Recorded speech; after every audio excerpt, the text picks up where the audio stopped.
गिनती अध्याय 8। फिर लेवियों के शुद्धिकरण का वर्णन। उन्हें शुद्ध करने के लिए तो ऐसा कर कि पावन करने वाला जल उन पर छिड़क दे।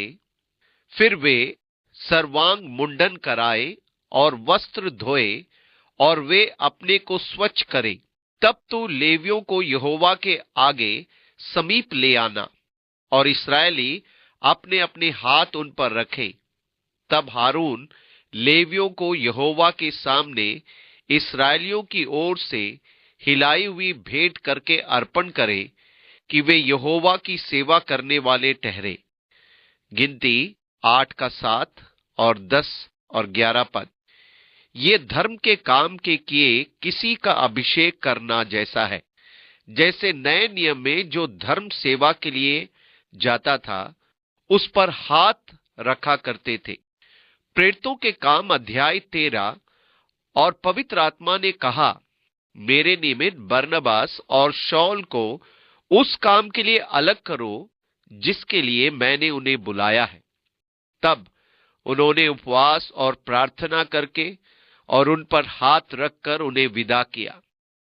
ये किसी का अभिषेक करने की प्रक्रिया है। लेवी के गोत्र मंडप में लाए जाते और तब इस्राएली उनके चारों ओर जमा होकर उनके ऊपर हाथ रखते। वे लोग आत्मिक सेवा में हमारे मार्गदर्शक हैं। और लेवी अपने अपने हाथ उन बछड़ों के सिरों पर रखें। तब तो लेवियों के लिए प्रायश्चित करने को एक बछड़ा पाप बलि और दूसरा होम बलि करके यहोवा के लिए चढ़ाना। गिनती 8 का 12। इस तरह वे अपनी विधि को पूरा करते थे और परमेश्वर की सेवा आरंभ करते थे। जो लेवियों को करना है वो ये है कि 25 वर्ष की अवस्था से लेकर उससे अधिक आयु में वे मिलाप वाले तंबू संबंधी काम करने के लिए भीतर उपस्थित हुआ करें।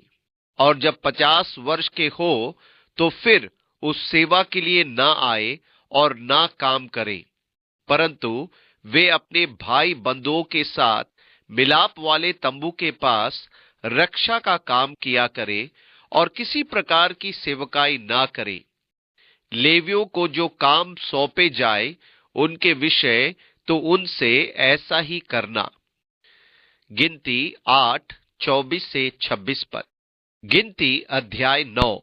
अध्याय 9 में मिस्र देश से निकलने के दूसरे वर्ष में कुछ लोग मूसा के पास आकर कहने लगे, जब तुमने फसह का पर्व मनाया हम लोग अशुद्ध थे, अर्थात उन्होंने मृत शरीर को छुआ था।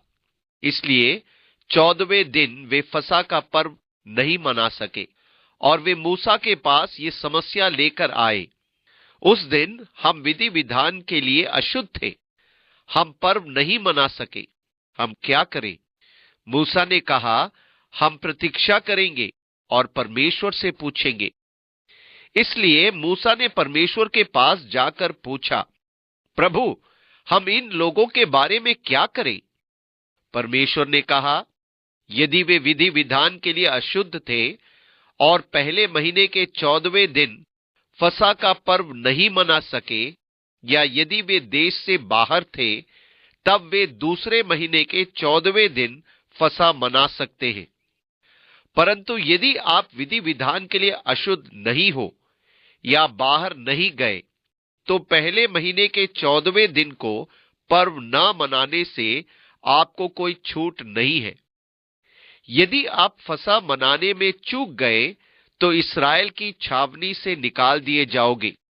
दूसरे शब्दों में ये हर एक जवान मनुष्य के लिए आवश्यक था कि वो पहले महीने के 14वें दिन में को फसह का पर्व मनाए, जब तक कि कोई ऐसा अनिवार्य कारण ना हो कि उसे दूसरे महीने के 14वें दिन में मनाना पड़े।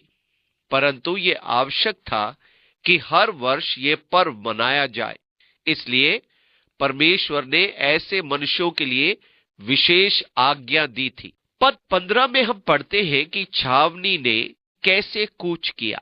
जिस दिन निवास, जो साक्षी का तंबू भी कहलाता है, खड़ा किया गया, उस दिन बादल उस पर छा गया और संध्या को वो निवास पर आग सा दिखाई दिया और भोर तक दिखाई देता रहा।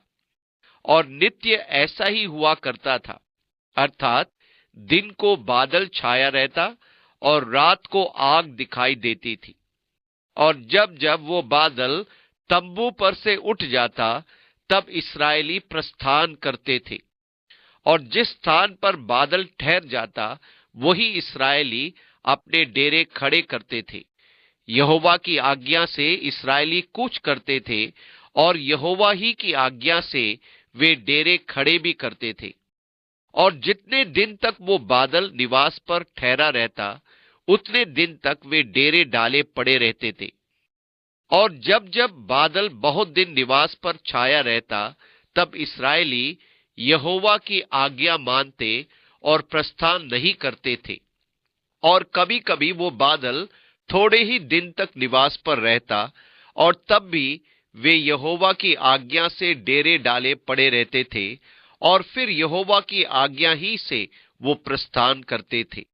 गिनती 9:15 से 20 पद। दूसरे शब्दों में, परमेश्वर की इच्छा से वे कूच करते और डेरे डालकर रहते थे। परमेश्वर उनकी समस्त गतिविधियों को नियंत्रित करता था। वे परमेश्वर की आज्ञाओं का पालन करते थे। वो बादल चाहे 2 दिन, चाहे 1 महीना, चाहे वर्ष भर, जब तक निवास पर ठहरा रहता, तब तक इस्राएली अपने डेरों में रहते और प्रस्थान नहीं करते थे। परंतु जब वो उठ जाता, तब वे प्रस्थान करते थे। यहोवा की आज्ञा से वे अपने डेरे खड़े करते और यहोवा ही की आज्ञा से वे प्रस्थान करते थे। जो आज्ञा यहोवा मूसा के द्वारा देता था, उसको वे माना करते थे। गिनती 9:22 से 23 पद।